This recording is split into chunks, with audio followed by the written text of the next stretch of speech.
A curious fact about the world's most powerful humans is that they are invariably hungry.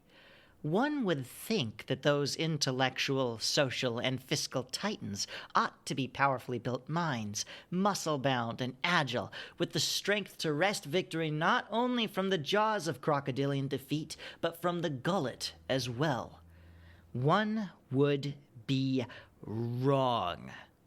Unchecked hunger burns away at the mental frame, hollowing it from the inside outward until the muscles atrophy and the bones weaken. Hunger demands sacrifice and attention on pain of death. Hunger demands that you warp yourself to feed it. They achieve this in different ways. Some grow sharp claws, ready to gouge the sweetest viscera from their opposition. Others spread tendrils far and wide, sucking dry vast plains until they are the only things left standing. Still more know the sense of food so well that they can pretend to be delicious and lure in the unsuspecting. Now imagine Desmond, the hungriest of all, bedridden for 2 weeks, starving. "Annalise!" Desmond shouted, pressing the call button at his bedside for the 3rd time in the past 2 hours. "Annalise!" Annalise, downstairs, heard the alert's grating buzz and found herself presented with a choice. Atop the stove was a delicate, creamy roux, which required constant stirring and careful observation for at least another 10 minutes. If she overcooked it even a little, it would be completely ruined, and if she turned down the heat, the ingredients would separate. This roux was so finicky, in fact, that she had made sure everything else was stable before she started. She couldn't afford to multitask at all. Maybe if she'd had more of her wits about her, but she didn't. She'd had one of her relapses last night. They'd been happening more and more often recently, in no small part due to Desmond's condition. At this point, she felt largely resigned to her fate, endless toil by day and slot-scorched, margarita-blasted bliss by midnight. She allowed her mind and body no quarter, because rest led to thoughts, and her thoughts never led anywhere good anymore. The alert buzzed out again, and then again, sawing little bits off the ends of her patience as the noise grew more and more frantic. Desmond's voice didn't carry through the thick walls of her kitchen, but she knew it was there, waiting on the other side. The room needed stirring. "Please, God," she whispered to nobody in particular, "get me out." Smells wafted in before the door opened. Desmond had stopped shouting after about 5 minutes, because his lungs had warned him that if they did any more strenuous work, they would take all the paid time off they'd accrued over decades of dedicated service and leave him dead where he laid. His buzzer finger was still moving, however, as though it was driven by a gas motor. It would have run out eventually. "It took you long enough," he said, before he'd even seen Annalise's face behind the towering dishes on her tray. "Your food would have burnt," she said, with a voice of such calm and reason that an uninformed observer wouldn't realize that she spent 8 of the last 15 minutes weeping as she stirred, 5 staring silently at her knife cabinet, and the remaining 2 in transit. "Excuses, Annalise?" She stared at him just as quietly as she had her cabinet, before placing the platter gingerly on the bedside table, between Desmond's hand and the call button.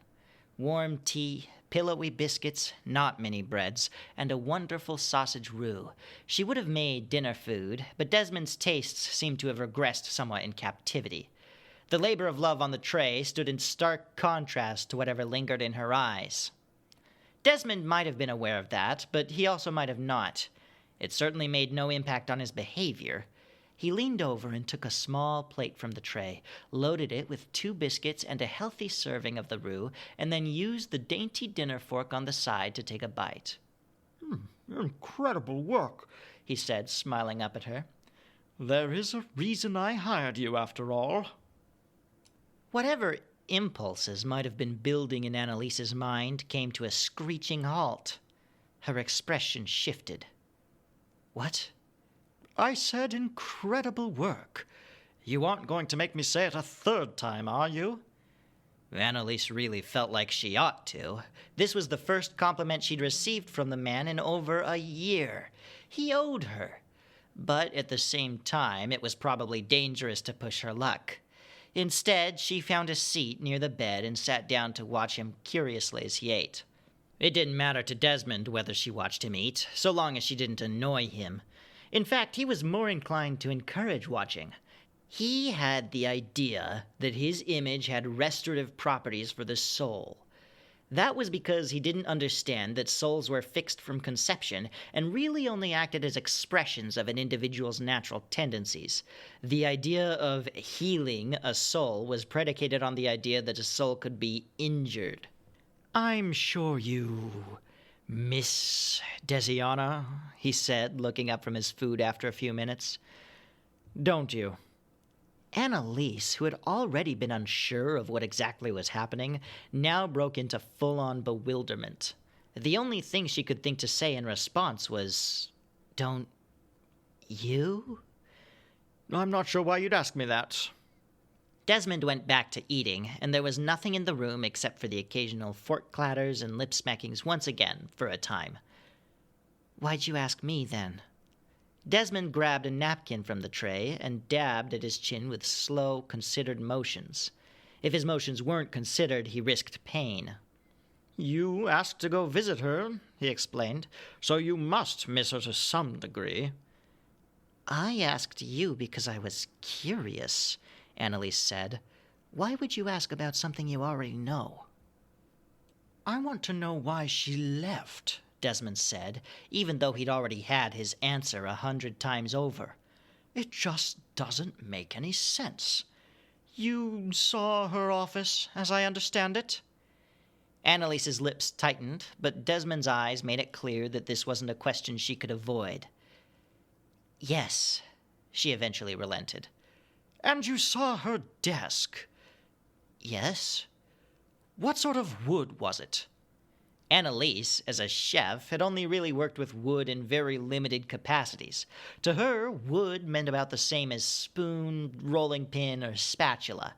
She'd never bothered herself about what kinds of wood she'd worked with, let alone what kinds of wood other things were made out of. She knew almost nothing about the subject. Almost. Desmond quickly gathered this from the way she tilted her head in utter bemusement. "See, I don't doubt that she's fending for herself," he said. "She's got plenty of money, otherwise Strutlington wouldn't have looked her way. I want to know if she's using it right." "And so, the first thing you ask is the kind of wood on her desk?" Desmond huffed in exasperation and reached up to tap the head of his bed frame.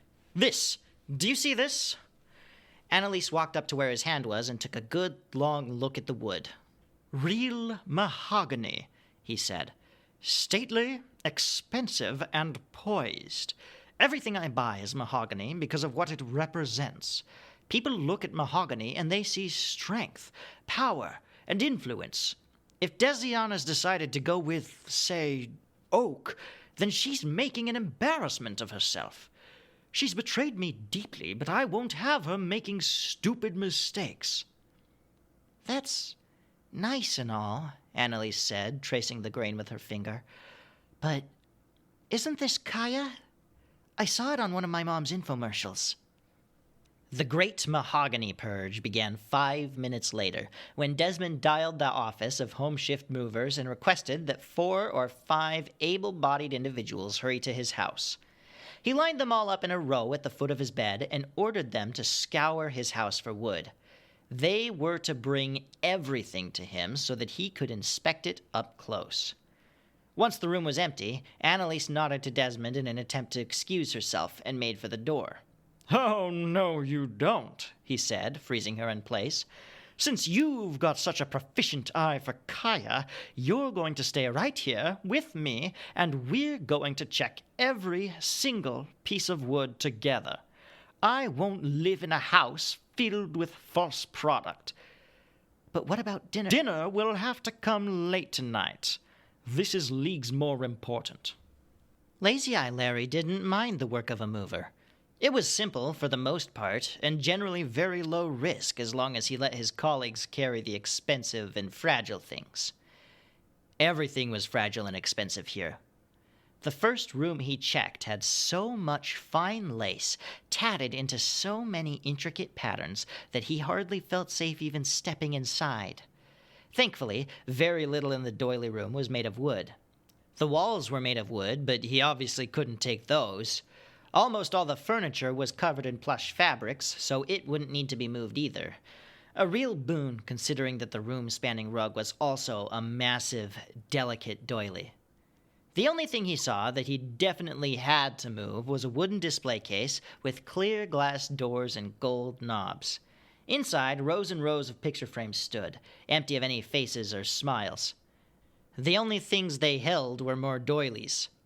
They had once held something else, but it was doilies now. A loud crash sounded upstairs, and Lazy Eye Larry nearly fell right through the front of the case. Next! Scattered chunks of what they thought might have been Kaya littered the floor of Desmond's room. It had taken them 7 objects to find one that Desmond thought was suspicious. The mover who had done the smashing hurried back downstairs to find more wood. A grin sped so wide across her face that she looked positively silly. The next mover came up with a wooden door that he'd managed to unscrew from its hinges. It had to be held at an awkward angle. It was impossible to see the mover's face.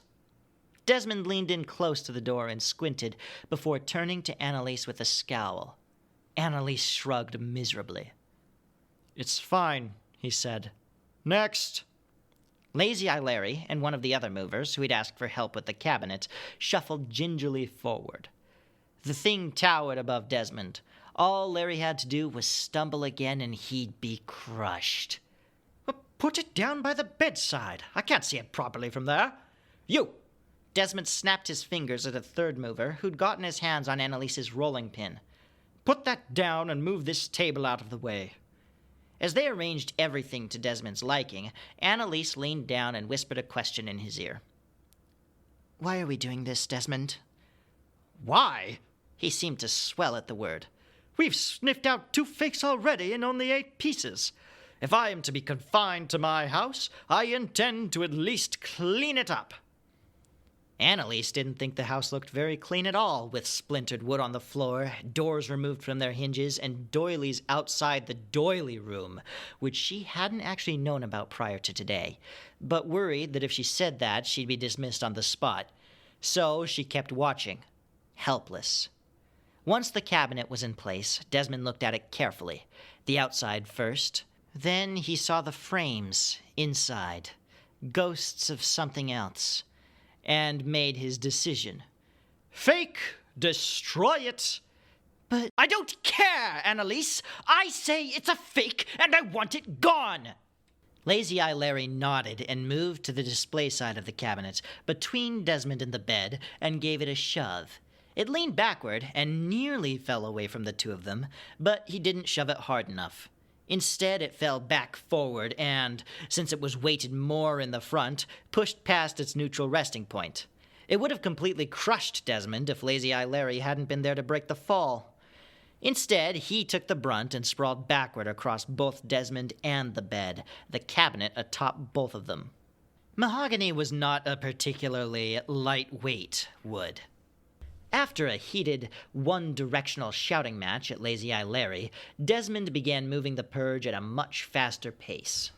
He stopped checking things so closely. Everything suddenly seemed to be made of Kaya, now that the movers had passed the initial outer layer of genuineness that seemed to mask the house's underlying rot. The only things that he thought were made of mahogany were the ones that arrived already cracked or broken, ruined in Larry's increasingly shaky grip. It was anyone's guess as to why Desmond didn't send the man away from his house after so many mistakes. The person who understood the least was Larry, who found himself silently wishing for an end to the day. He tried to catch Annalise's eye a few times to find some communal solace, but she resolutely avoided him. The call of "Fake! Next!" rang out on repeat and without input from Annalise, but Desmond still did not allow her to leave. She was to sit and stare silently, judging nothing and hating everything. An extension of Desmond's own misery, but completely unhelpful in actually diminishing what he felt. The movers brought out large trash bags to clear away the excess wood as it started to block their paths to the bed. Desmond was irritated because this slowed the progress of the purge, but there would have been no purge at all if he couldn't at least see what he was ordering to be destroyed. At the end of it all, he was left with the 7 pieces of mahogany that he had cleared at the start. He demanded the movers bring each one back in for inspection. "I don't believe it," he said once the movers had returned to their van and driven away. "I'm shocked. There's no more honesty in commerce, Annalise. Look at this." He held up the last of the 7, a stately chessboard with extravagant, frilly designs all around the border. Desmond only had the barest idea of how to play chess. "I still think this is mahogany," Annalise said. "Well, what do you know anyway? Do whatever you will with it." He handed it off to her and waved her away dismissively. "Does it have any pieces?" "It is the piece. It's for display. Leave me now." For display. It should have been a trifling term, but Annalise had run out of trifles. Her last trifle had come about 15 seconds ago when Desmond completely ignored her opinion. All she had now were affronts. Display. The word struck her wrong. Deep-sea creatures are only as suited as they are to the extreme pressures they endure because there is something inside them that pushes outward against the crushing force. Some might call that strength or durability, but it's only really fine-tuning. When these organisms are brought to the surface, they explode. Such is the fate of the blobfish, and such was the fate of Annalise. "Leave you?"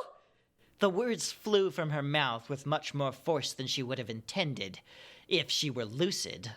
"That's all I've been asking to do for the past 3 hours!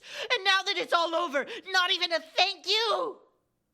"Annalise!" Desmond gasped, giving a show of surprise so convincing that it might have actually been true in some part.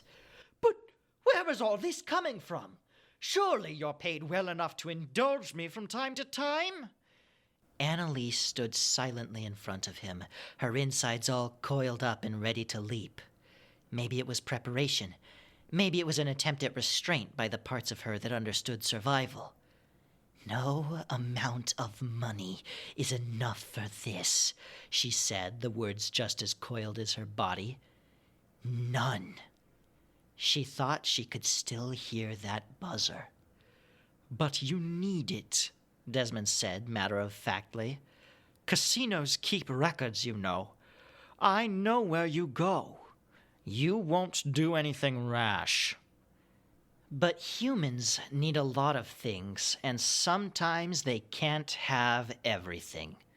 The image of the knife cabinet flashed through her mind, and she regretted not opening it until she remembered that it had been made of wood when it existed. It was hardly relevant whether the sharp, jagged thing she threw at him came from the cabinet door or not, but it did. It struck Desmond's skull and landed right in front of him on the bed. He looked slowly down at it, as though processing what exactly had happened, and perhaps wondering if he'd been concussed. He didn't notice that his head was bleeding until a drop ran down off the side of his cheek and onto his lap. "Apologize," she said as he lifted the corner of his bedsheet to staunch the flow. "But, Annalise, whatever for?" "You know exactly what. Everything I do for you, everything I've made for you. You come home every day to the best food money can buy, and half the time you spit on it and send it back. Or how about the mini breads? Those were your idea, but I'm the one who has to live them down. And this. She scrambled around on the ground for another piece of wood, preparing to show him exactly what this was. But, Annalise, Desmond said again, softer this time. I thought it was so obvious. What? She screamed, pointing another, sharper piece of wood at him. What was obvious? I know I'm hard to please, he said, raising his hands. I admit it. It's why I hired you in specific. You're so very good at it. I thought you knew. I'm so sorry that it wasn't clearer to you just how much I appreciate your services. That's not a real apology! She threw this piece as well, but it angled wide and cracked the drywall instead of his nose, skull, or ribs. This is all your fault, she said. It's all your fault! Say it! I could have done things differently. Tessiana left because of you. Her voice was starting to regain some of its temper now, concentrated jabs instead of frenzied bursts. People have died because of you. With each accusation, she took a step closer to him by the bedside. I am like this because of you. She raised the chessboard above her head. But please, is this really what you want to do?